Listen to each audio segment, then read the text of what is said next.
নমস্কাৰ ছাত্ৰ ছাত্ৰীসকল ইকক চালে স্বাগতম জনাই মই জ্যোতি দাসে আৰম্ভ কৰিব লৈছো আজিৰ ভিডিঅ' আজি আমি পঢ়িব ওলাইছো ষষ্ঠ শ্ৰেণীৰ অসমীয়া বিষয়ৰ উন্মেষ পাঠ্যপুথিৰ ৮ নম্বৰ পাঠ বিৰুবালা ৰাভাৰ দ্বিতীয় অংশ এইটো অংশত আমি বিৰুবালা ৰাভাৰ বিষয়ে আৰু কিছুমান নতুন কথা জানো আহা ছাত্ৰ ছাত্ৰীসকল আগৰ অংশত আমি আলোচনা কৰিছিলো বিৰুবালা ৰাভাৰ জীৱনৰ বিষয়ে তেখেতে কিদৰে নিজৰ জীৱন নিৰ্বাহ কৰিছিলে তেখেতৰ পুত্ৰ যেতিয়া বেমাৰত পৰিছিলে দেওধানীয়ে কি কৈছিলে কিন্তু তেখেতে নিজৰ মনৰ জোৰত যেতিয়া চিকিৎসকৰ সহায় লৈ পেলাই তেখেতৰ ল'ৰাক সুস্থ কৰিছিলে কিন্তু তেওঁৰ স্বামী দুৰাৰোগ্য ৰোগত তেখেতৰ মৃত্যু হৈছিলে আৰু সৰুতে মাত্ৰ পঞ্চম শ্ৰেণীলৈকেহে তেওঁ পঢ়া শুনা কৰিব পাৰিছিলে কাৰণ তেওঁৰ দেউতাক সোনকালে ঢুকাইছিলে সৰুতে ঢুকুৱাৰ কাৰণে তেওঁ মাত্ৰ পঞ্চম শ্ৰেণীলৈকেহে পঢ়া শুনা কৰিছিলে আৰু 15 বছৰ বয়সতে তেওঁৰ বিয়া হৈছিলে আৰু মাকক বহু কামতে তেওঁ সহায় কৰি দিছিলে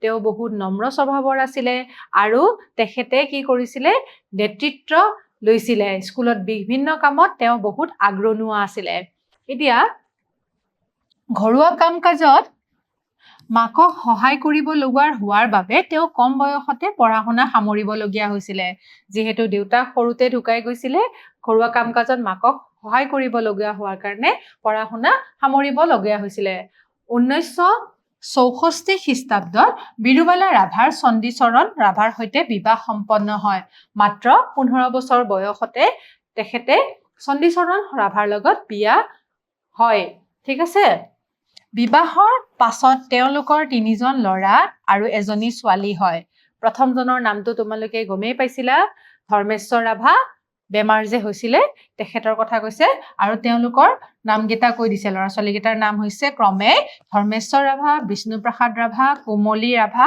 আৰু দয়ালু ৰাভা এগৰাকী ছোৱালী বাকী 3জন ল'ৰা আছিলে বিৰুবালা ৰাভাৰ বৰপুত্ৰ ধৰ্মেশ্বৰ ঘটনাটো তেওঁৰ জীৱনত গভীৰ প্ৰভাৱ পেলাইছিলে তেওঁ এটা কথাত নিশ্চিত হৈছিল যে বৰপুত্ৰ ধৰ্মেশ্বৰৰ বিষয়ে দেওধানীয়ে কোৱা সকলো কথা মিছা আছিল তোমালোকৰ মনত আছে কি হৈছিলে ধৰ্মেশ্বৰৰ লগত যেতিয়া তাৰ বেমাৰ হৈছিলে দেওধানীয়ে কৈছিলে যে কোনোবা পৰি আহি তাৰ গাত বাহ লৈছে আৰু সি অতি সোনকালে মৃত্যুমুখত পৰিব আৰু সেই কথাষাৰ বিৰুবালা ৰাভা ভাবা নাছিলে আৰু তেওঁ ভাবিছিলে তেখেতে এইটো কথা মিছা হয় মই চিকিৎসকৰ ওচৰত যাওঁ আৰু চিকিৎসা কৰিম আৰু সেইদৰে ধৰ্মেশ্বৰ ৰাভা ভালো পাইছিলে সেইকাৰণে দেওধানীয়ে কোৱা কথাটো তেওঁ মিছা বুলি ভাবিছিলে আৰু মিছা আছিল যিহেতু তেখেতে গম পাইছিলে যে এইবিলাক দেওধানীয়ে কোৱা কথাবিলাক সদায় মিছাই হয় সেইদৰে ডাইনী বেজ বেজালি আদি সম্পৰ্কে থকা অন্ধবিশ্বাসবোৰেও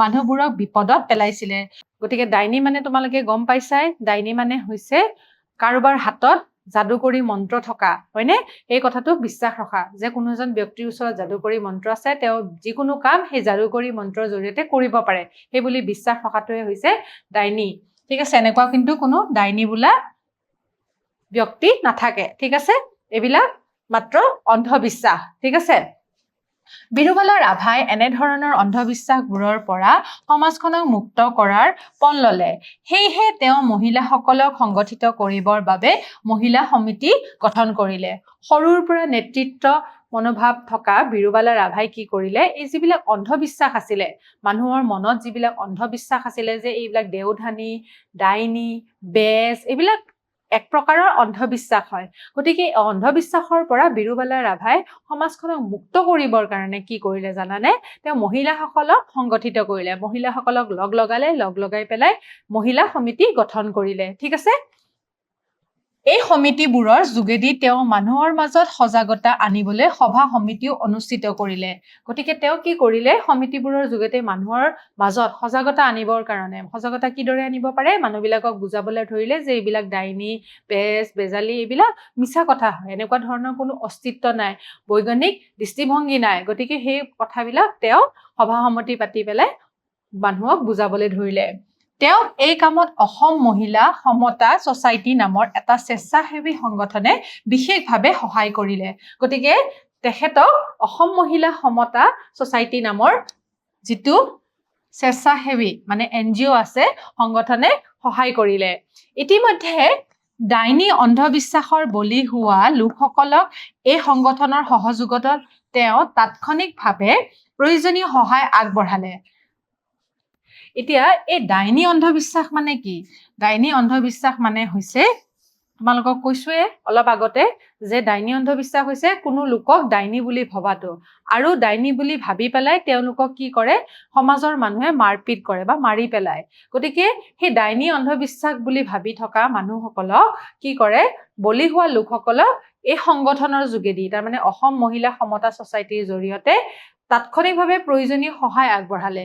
যিহেতু তেওঁলোকক মাৰপিট কৰে বা মাৰি পেলায়, সেই বস্তুটোৰ কাৰণে এই ডাইনী অন্ধবিশ্বাসৰ বলি হোৱা লোকসকলক এই ছচাইটিটোৱে সহায় কৰা আৰম্ভ কৰিলে। এনেদৰে মানুহৰ মাজত প্ৰেৰণাৰ বন্তি হৈ বিৰুবালা ৰাভাই কাম কৰি গ'ল।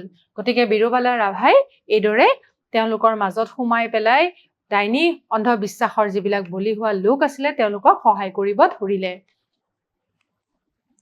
2011 খ্ৰীষ্টাব্দত বিৰুবালাই অসম মহিলা সমতা ছচাইটিৰ লগ হৈ পেলাই মিছন বিৰুবালা, মনত ৰাখিবা, তেখেতে এটা মিছন আৰম্ভ কৰিলে, মিছন বিৰুবালা, যাৰ জৰিয়তে এই যিবিলাক ডাইনী হত্যা বা ডাইনী অন্ধবিশ্বাসৰ বলি হোৱা লোকসকলৰ বিৰুদ্ধে এটা অভিযান আৰম্ভ কৰিলে। এই অভিযানক অসম চৰকাৰে ৰাজ্যিক অভিযান হিচাপে স্বীকৃতি দিলে। গতিকে অসম চৰকাৰেও মানিলে যে এইটো এটা বিৰাট ডাঙৰ সজাগতা আহি আছে, আৰু ৰাইজৰ মাজত এই সজাগতাটোৰ জৰিয়তে বহু ধৰণৰ অন্ধবিশ্বাসৰ পৰা মানুহবিলাক হাত সাৰিব পাৰিব।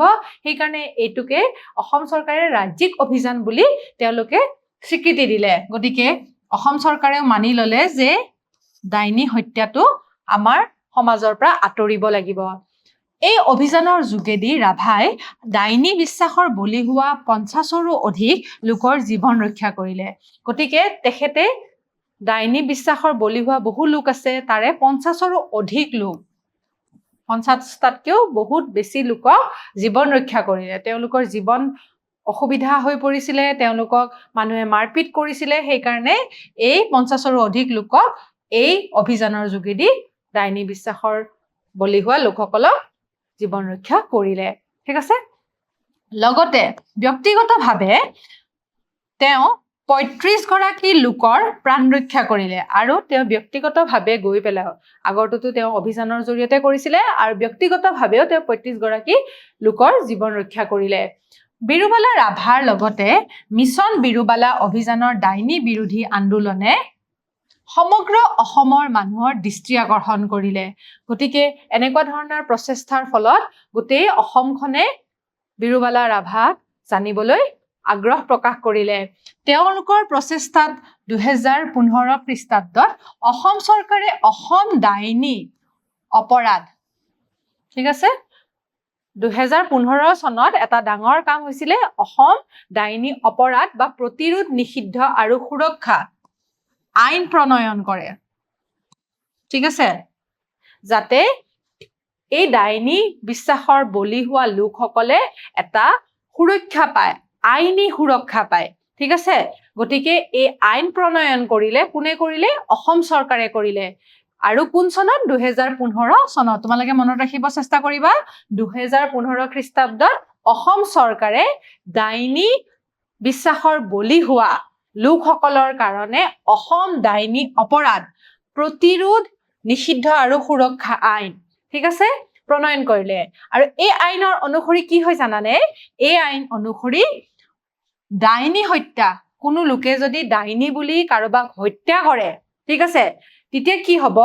তাতে জড়িত লোকসকলক জামিনবিহীন, তাৰমানে যদি তেওঁলোক ধৰা পৰে, তেওঁলোকক কোনো ধৰণৰ জামিন নাপায়, তেওঁলোকক গ্ৰেপ্তাৰ কৰিব পাৰিব।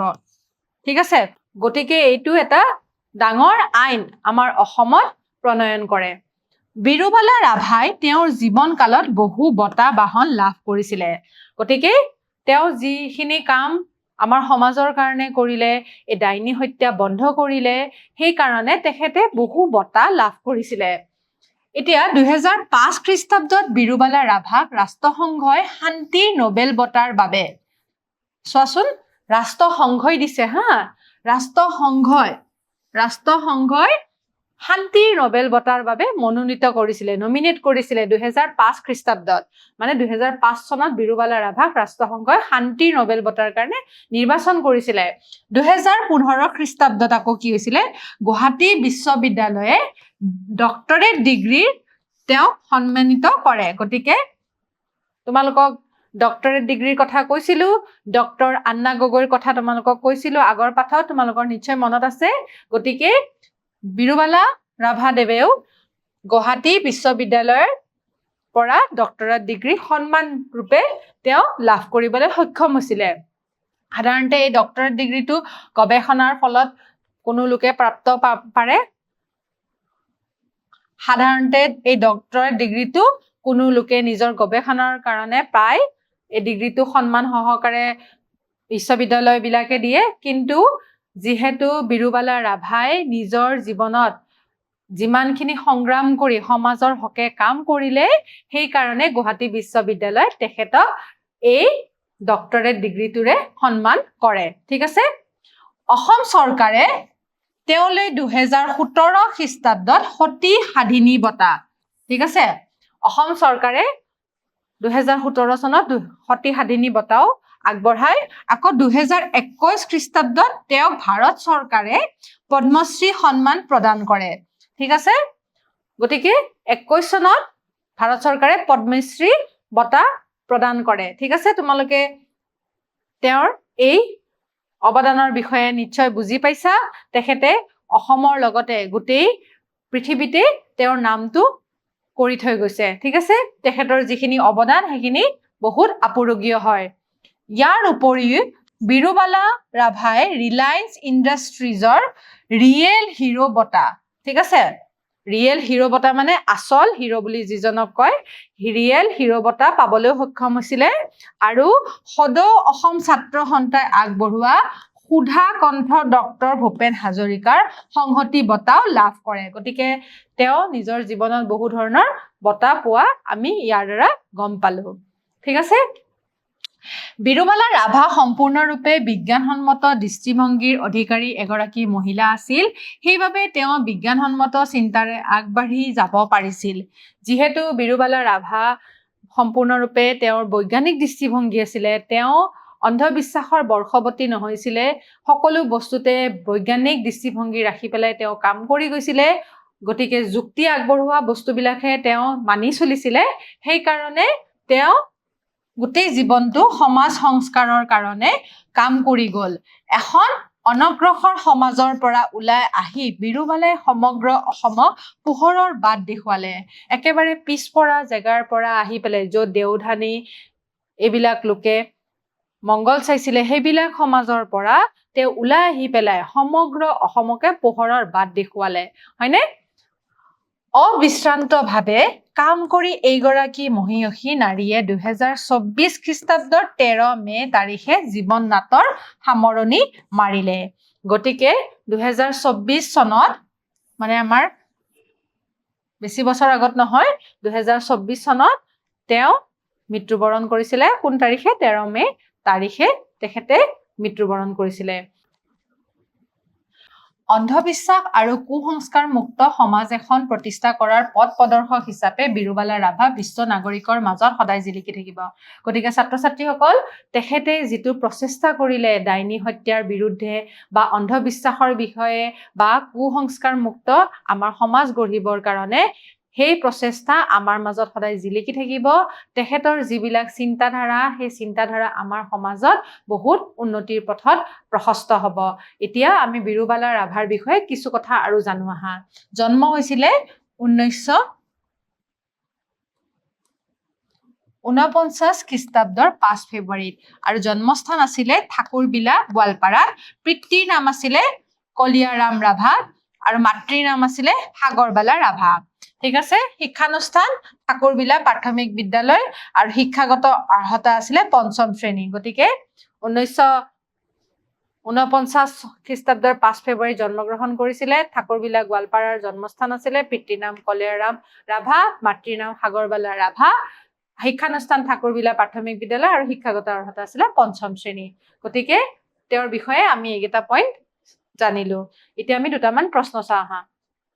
বিৰুবালা ৰাভাৰ মিছন বিৰুবালা অভিযান কেতিয়াৰ পৰা আৰম্ভ হৈছিলে 2001 খ্ৰীষ্টাব্দ 2011 খ্ৰীষ্টাব্দ 2015 খ্ৰীষ্টাব্দ 2017 খ্ৰীষ্টাব্দ গতিকে বিৰুবালা ৰাভাৰ মিছন বিৰুবালা অভিযান কোন চনত হৈছিলে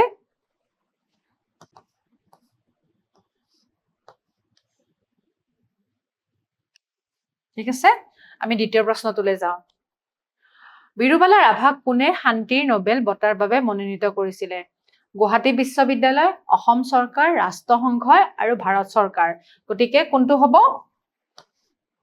এটো হ'বনে নহয় এটো হ'বনে নহয় ৰাষ্ট্ৰসংঘই শুদ্ধ উত্তৰ আৰু ভাৰত চৰকাৰ হৈছে ভুল উত্তৰ গতিকে বিৰুবালা ৰাভাক কোনে শান্তিৰ নোবেল বঁটাৰ বাবে মনোনীত কৰিছিলে ৰাষ্ট্ৰসংঘই গতিকে ছাত্ৰ ছাত্ৰীসকল আজি আমি বিৰুবালা ৰাভাৰ বিষয়ে গম পালো নিশ্চয় তোমালোকে পাঠটো বুজি পাইছা অহা ক্লাছত এইটো পাঠৰ প্ৰশ্নসমূহ লৈ তোমালোকৰ মাজলৈ আকৌ আহিম তেতিয়ালৈ সামৰিছো নমস্কাৰ